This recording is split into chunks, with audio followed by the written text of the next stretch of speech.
Hey everyone, I hope you're doing well today. My name's Harley Smith and I'm here to do a speech for my Speech 1101 course. I want to share with you guys one of my worst memories.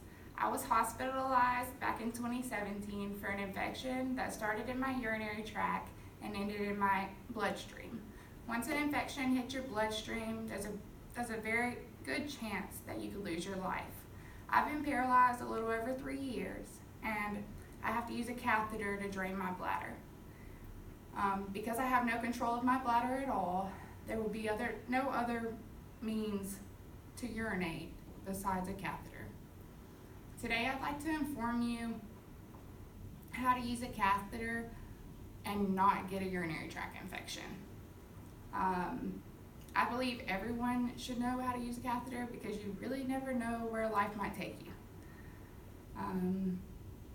In order to prevent infection, you should know some basic tips, what equipment to use, and how to perform the procedure properly.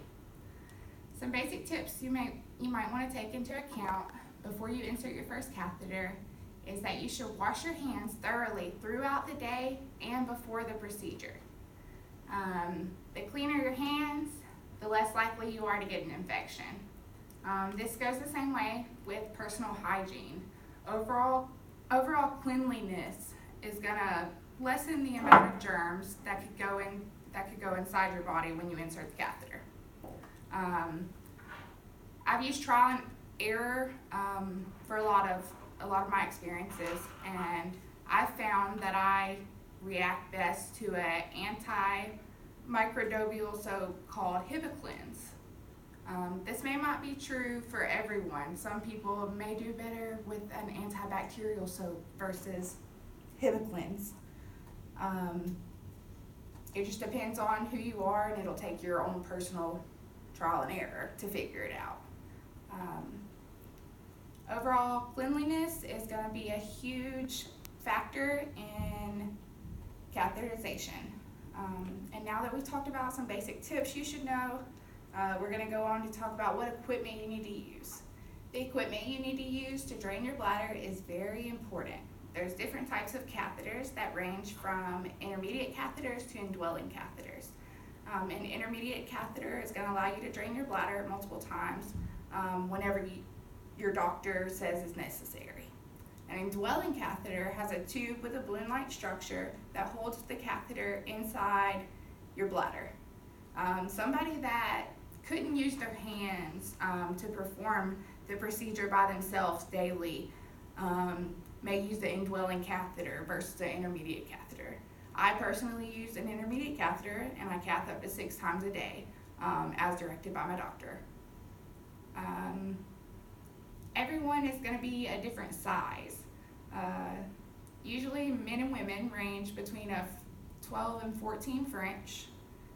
Kids usually range between a 6 and 10 French, and a 22 French is going to be used to clean out your bladder completely. The size is only going to be determined accurately by your doctor, and then he'll write a prescription which you take to the pharmacy to obtain your catheters.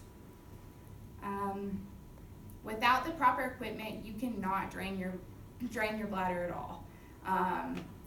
That's why this is so important that we speak about what equipment you should use, and you get directed by your doctor to figure out what you need to do. Now that we've discussed some of the basic tips and the proper equipment, we're going to go on to the actual catheterization. So first, I want you to thoroughly wash your hands with your special soap. If it's antibacterial soap, use it. In my case, I would use my Hibiclens here to wash my hands thoroughly. Once my hands are washed completely, I'm going to put on gloves, and I'm going to place a sterile pad up underneath my urethra. Then the next step is to clean the area surrounding your urethra. You want to do this using that special soap again, and then you may want to go behind and use another antiseptic such as iodine, just to ensure that you've eliminated every bit of bacteria you can from that area. Once you're sure 100% that it's clean, you're going to take out your catheter and you're going to take out a water-based lubricant. You're going to apply the water-based lubricant to the tip of the catheter and a couple inches down so that there's no complications when you put it inside your urethra.